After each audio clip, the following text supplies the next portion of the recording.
Lake Street Bombers. In 1995, he won the Silver Slugger Award and finished second in the Most Valuable Player Award, voting while leading the National League in home runs batted in, slugging percentage, total bases, and hits. Then next year, he joined the 30 for 30 club with 31 home runs and 31 stolen bases. And in 1998, again led the league in hits with 219. Each year from 1993 to 1998, batted over 300, and each year from 1995 to 1999, scored at least 100 runs. Please give a warm welcome for Dante Bichette. Thank you. So I've raised two kids that have played in this complex I don't know how many times, and I feel like it's the same group. You guys been doing this forever? I feel like you guys all look the same all the time. Don't you just have a look about it?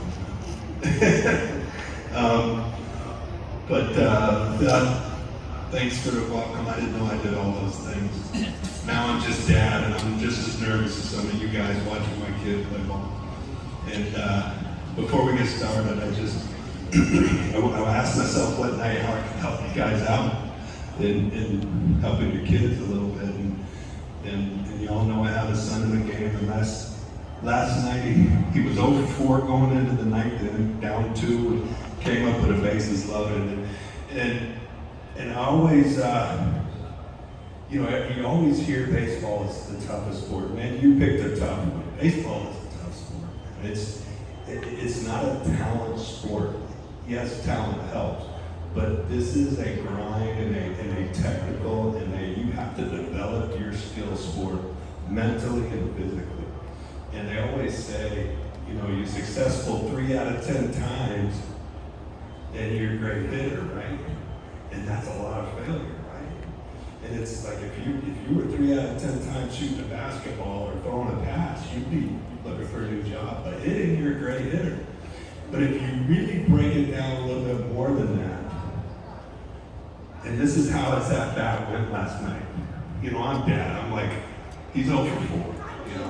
He's 0 for 4 the day before. And you've been there, I'm sure. And I'm a little nervous for him.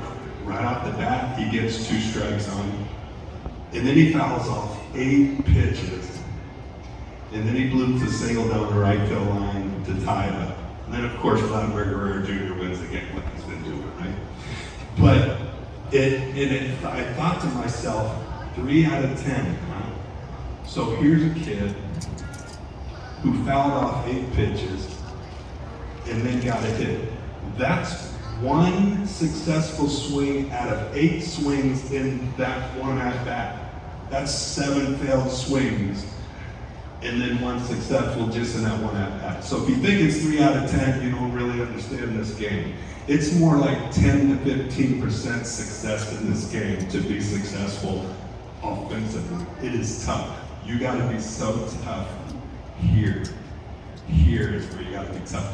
And if I could say one thing to you guys raising these kids, and some of you got kids, some of you guys are just coaches from the heart, you just do this, is we work so hard on the mechanics and the techniques and how to play the game.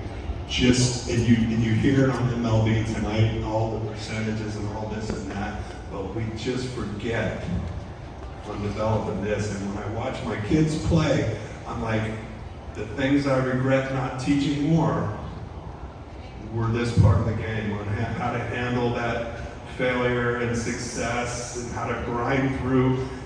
And when in the end, failures, Ted Williams once said this, in a great book, by the way, I would give all your kids, if they're hitters and even pitchers, is The Science of Hitting. It's a hitting book written by the greatest hitter ever, Ted Williams. I actually had breakfast and dinner with Ted Williams, and it was the coolest thing I think I ever did. And he talks, and that book holds true today. It's almost like he was an analytic guy back in whenever he was 50s, 60s. And if you guys should get that book for you guys. But he talked about, and it all boils down to managing fear in your mind as a hitter, okay? And For instance, how do you set up a hitter? You throw a fastball inside, he gets scared, oh, I gotta get to that. So he speeds up his bat, and then you throw him a breaking ball, right? It's pretty simple. That's pretty fundamental hitting, right? And that's dictated by fear. So everything at the plate, all the mistakes you make are usually come from fear. How do you beat fear? Well, we go back to we practice. There's an old saying, you practice till you get it right. Well, and then there's that saying, you practice till you can't get it wrong, right? So it does go back to practice, but it's this, that at the highest of levels, and you probably see in some of your real successful kids, they have a real fearless way they play. How do you coach that? There's the key to it, man. There's the key to it. So, that's what I thought, if I could really help you guys, where you guys are out with 10 to 14-year-old, it's develop this a little bit. Spend some time on it. But, so you got questions for me? Hello? There we go. We have one question that we can get started with, Dante. Yeah. Ken from Team New England. I guess they have an argument between their coaches. When stealing second base, do you recommend having the batter take or hit away? Okay, I think that's real situational. There's the old hit and run, which can be a great play. Ball in play, infielders moving, put the ball in play. That's a great play. You don't see it much anymore. They'd rather sit back and hit homers, but that's a great play. I would say this, if you've got a guy that you know can get that bag, I'd probably sacrifice a strike on the hitter to get the bag. If you got a guy that, he's on his own, then I wouldn't mess with the hitter. I wouldn't want a hitter taking a strike. But as a hitter, I would rather a guy be on second base with one strike than a guy be on first base with no strikes, because I like to drive in runs. So that's a situational thing. I don't think there's a one way or the other. It's just a situation. Thank you, Dante. You don't want to text a question in, you just want to ask. We can come up and hand you the mic. Any questions? I know there has to be some.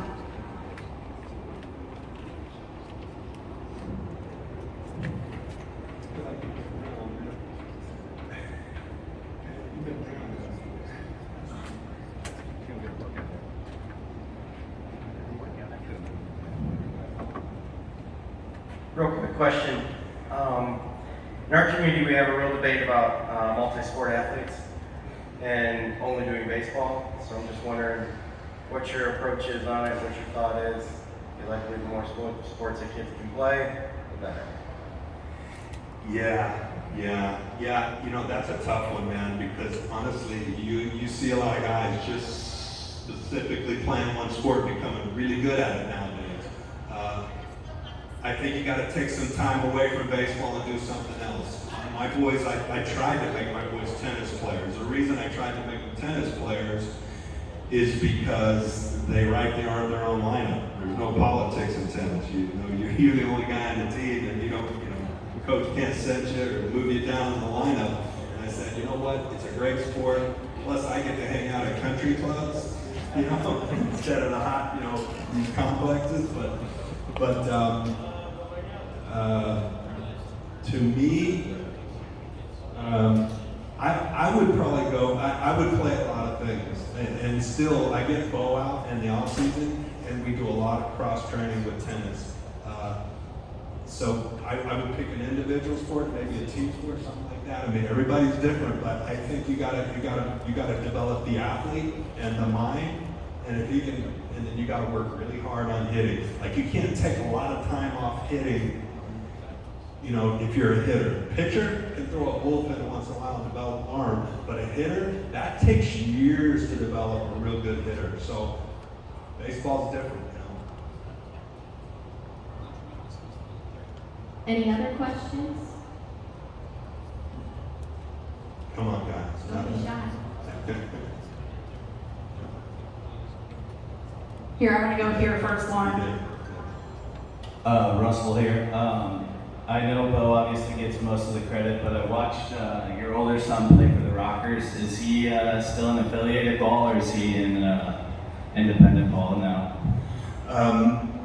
Junior is actually, he had a AAA contract with the Nationals when COVID hit, and it kind of, boom, they had to release almost everybody. Now you saw, I don't know if you know what's going on in the minor leagues, they realigned everything, they got rid of teams, they're trying to really organize baseball. So he's in limbo right now. I don't know if he's going to play again or not.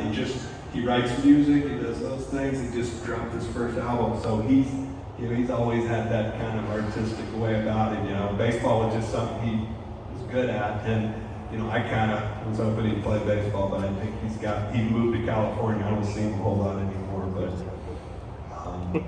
he would have been good for the game. I don't know if you actually watched him at the Rockers? Yeah, I work for the Skeeters, so in the Atlantic. Yeah, he was a fun kid. I wish he would have stayed in baseball. I think he'd have been a great coach or something, but we'll see.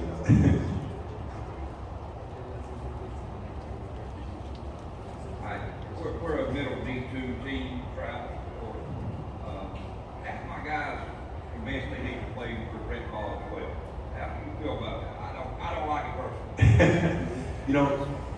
Here's my thought on rec ball, and I played Little League, and my oldest one actually took me to the Little League World Series, and I thought it might have been the most fun thing I've ever done on a baseball field, more than even playing the big leagues.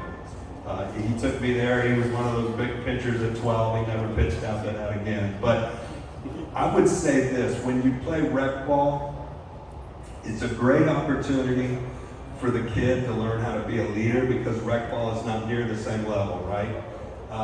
When you have these super teams, or maybe in your area, you're a good team, you can make a lot of mistakes and still beat up on teams. You got to be careful with that. I think the mistake is having these super teams sometimes that just beat everybody up no matter how bad they are. They can make 10 errors and still 10 run a team, That isn't, when the game gets real tough at a certain level, where you can't do that. And in Little League, if your kid's a travel player, a pretty good player, he's probably one of the better players in the Little League team. So he's got to really play at a high level for his team to compete. And he's got to lead a little bit, because those rec players are not as into the game. So there is an advantage to playing, but again, you can play too much baseball, So definitely he's going to get more out of the competition and playing what you guys doing. But there is advantages to the travel ball. Everybody used to say the same to me: don't play. It's not worth it. I always felt there was some intangibles learned in rec ball. Any question about his career? And I answer,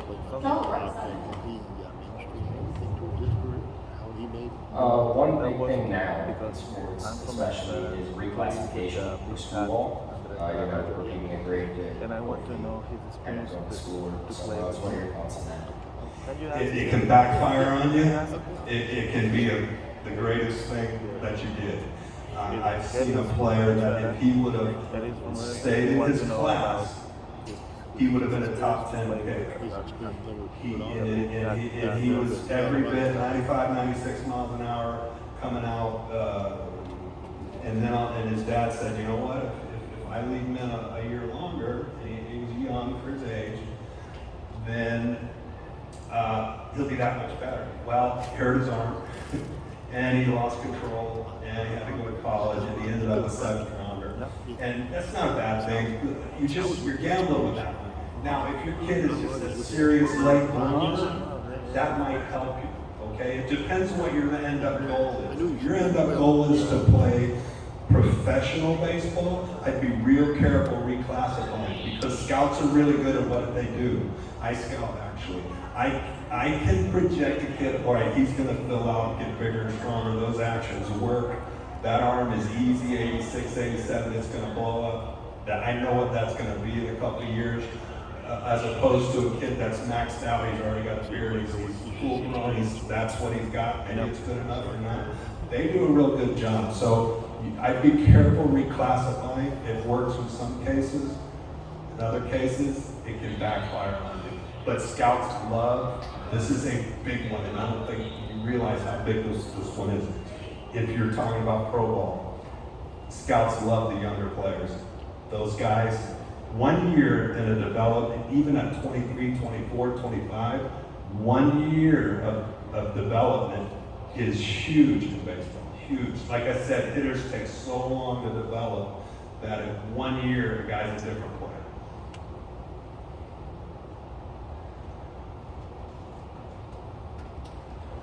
Hey, good morning, happy Father's Day.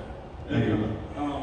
So you're talking about being a scout, so now MLB has changed that to 10 rounds now instead of the way it was, which was ridiculous amount.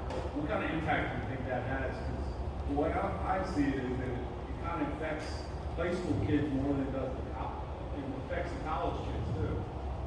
Yeah, it's interesting. They've taken a league away from the minor leagues too. So when you step into pro ball, you need to be at a higher level. And they're also, MLB, if you know, they actually started working with independent leagues now. They are running the independent leagues now. I think what you're going to see is a lot of, yes, it affects both high school and college, but you're going to see some of those college signs actually go to independent ball instead of go and be, it's going to be good for them though in a way, because they usually go and they're the fourth outfielder or they're a backup player in a minor league team, because the prospects are, they need players there for their prospects to play, right? Well, now they're going to go to an independent league and they're going to play. So you're going to see guys come out of independent leagues that are real players because they developed in an independent league because they weren't drafted. And then all of a sudden, when you take them from that independent league, they're going to be real guys. They're going to come in your organization and play because they proved it in an independent league. So there's a lot of good things to that. I think we've got too many guys in the minor leagues. If they do it in the independent way, it's just like that. I don't know, in basketball they have that league before, after college that everybody goes to, but it's not, it's something like that. But I think it'll be good in the end. I do. Dante, we have a question here. Yeah. Hey Dante, what do you think the biggest changes are, good or bad, from when you played to the players today? Thank you. Yeah, oh man, I can tell a lot of you guys might have remembered me playing. Some of you guys are in between me and my son, which is, you're probably a part of the change. You guys did it. There's some good changes. The athletes are incredibly better. The athletes are better. They know how to train. On the other hand, man, they get hurt a lot. Wow. I mean, the bullpen right now for the Blue Jays, I think we got 9 guys on the DL. I played 17 years. You know how many days I spent on the DL? Not one. And you know how many times I could have been on the DL? A whole bunch. So that part of the game, we don't mess with these Ferraris now, man. When the engine, misses, we take them out of the race, Whereas guys could play hurt, they don't anymore. That's changed. So you got to really have a deep roster, man. So you got to have big bucks to win in the world, win the World Series now. And then there's the analytics. We know that's changed the game, right? Launch angle.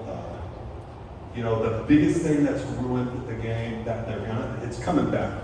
You aren't hearing it yet because you hear MLB every night and they talk about the pitcher striking people out. Period. End of story. It's all about the pitcher striking people out.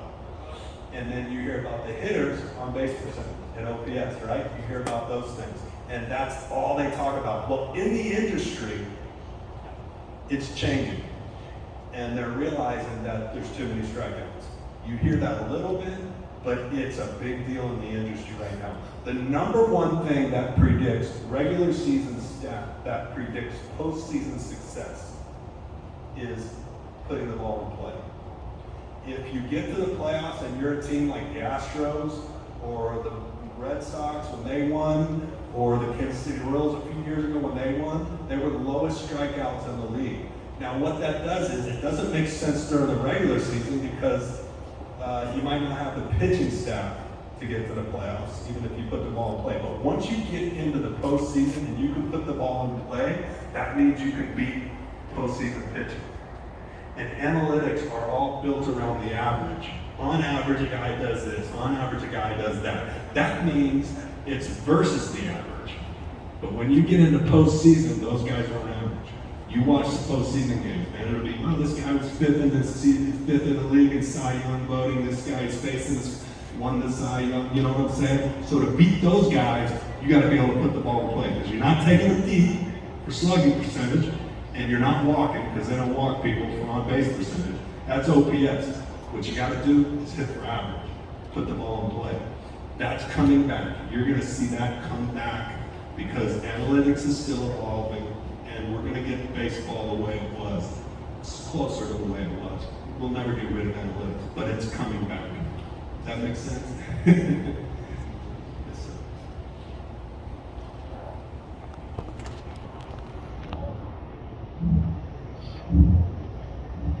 Okay, he's asking me about launch angle, and if I taught my kids to lift the ball or swing down on the ball. This gets hairy, okay? Here's what happened, and I almost know the people that were involved in this.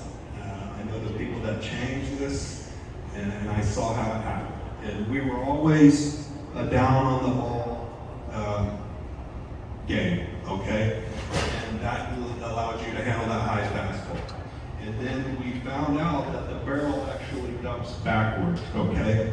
When the barrel dumps backwards, we get on plane. We went too far. We made this move of dumping the barrel backwards a bat speed move, okay? And we fire it backwards. When we fire it backwards to come up on the ball, we go too far. And now the ball's here, we're dropping it down here, and we're coming under the ball. Okay? So that's where it went wrong. I saw it happen. Now we got a bunch of guys who can't hit it high fastball. Okay? Lifting the ball, guys, lifting the ball, hitting the ball out of the park is not hitter generated. It's pitcher generated. A pitcher throws a home run. A hitter doesn't hit one. If you can just say, hey, hit the ball hard, get your bat in the path, high fastball goes here, low fastball, get your bat in the path, hit the ball hard. When that guy throws that one right down the middle, you have no choice but to hit that ball, drive that ball. That ball gets driven. So, and what I mean by firing the barrel backwards, okay, it's kind of like a pitcher. When a pitcher comes up to throw, this move is not fast. This move is easy and then it takes off. Hitters the same way. When barrel goes backwards, okay, it's kind of easy until the lead arm comes on play. When the lead arm comes on play, then it takes off.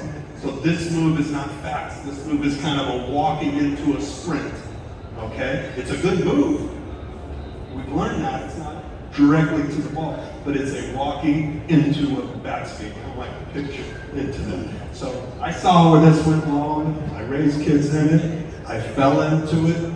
Tewksbury.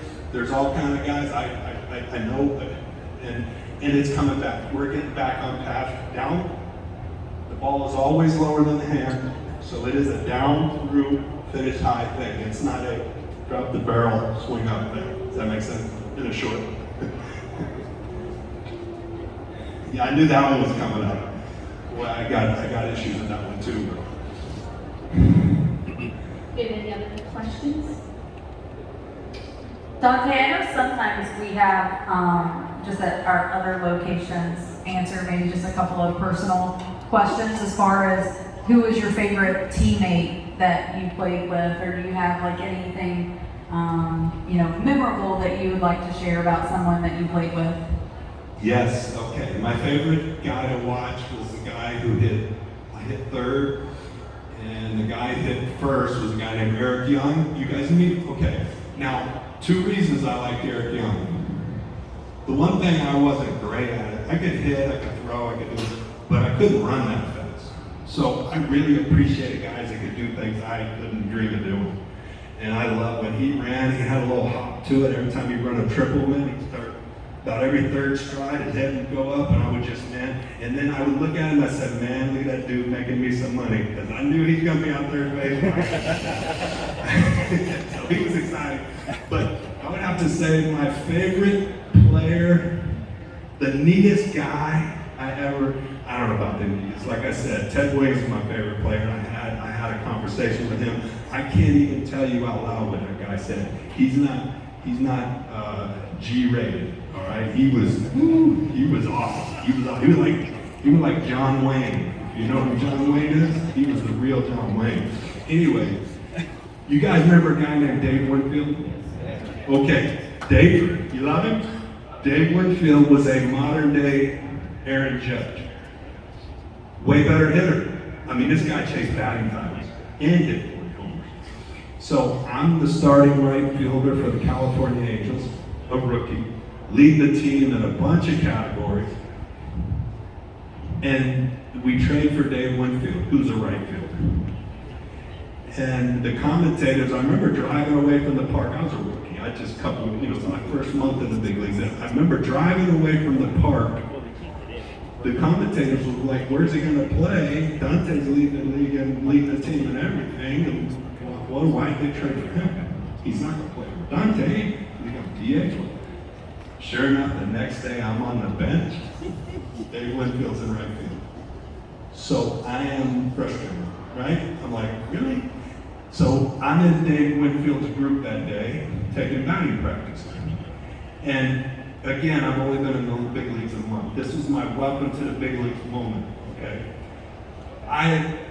Coming up to the minor leagues, I hit a baseball further than nobody hit a baseball further than me on any of the guys I ever took took batting practice with. I would hit them. That's the one thing I had. It was my talent. So I'm taking beyond hitting balls. I'm gonna show Dave Winfield, right? I'm gonna show him what power is, right?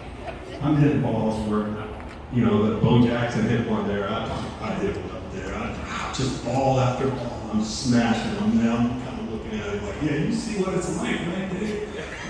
This is what power is, bro. Let me tell you. So Dave Winfield is just flipping line drives the other way. His batting title, he's real professional. He's a really smart guy. And I'm just like, we got this, though. We got this. In the last round he took 4 swings.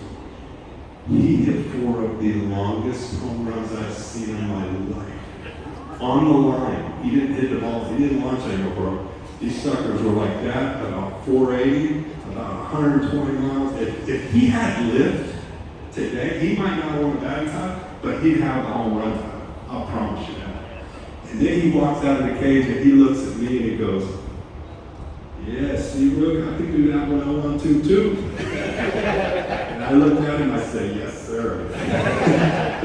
And I followed him around like a little kid for the rest of the year and just was like, everything he said, man, I listened to it. He was actually became a guy that taught me the game, and he was the guy I wanted to be. I mean, and I never was him, but I tried. And another thing he taught me, if you ever remember, how many of you guys saw him play or remember a little bit? Okay, you got to go home and video this or go look at YouTube or something. But he said, Dante, he says, I feel like I'm a predator when I go to the plate. He said, the pitcher's my prey. And if you watch him on deck, he's 6'6", and back then 6'6" was like Judge 6'8" or whatever.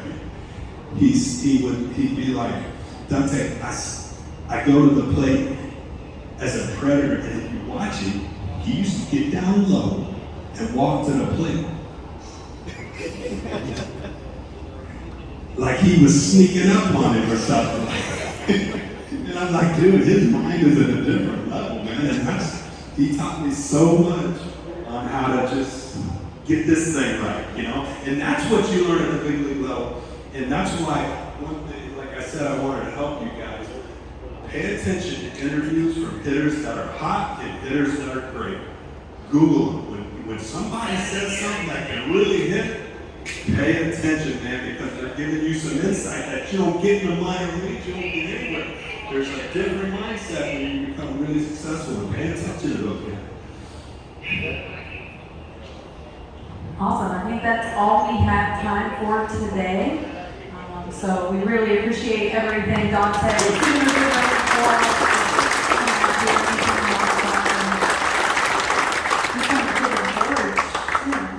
You're coming to our Woodward location here in a couple of weeks, so we get to see him again. Aztecs, 14 new teams. Field 5, 11:45. So 10U, 13U, 14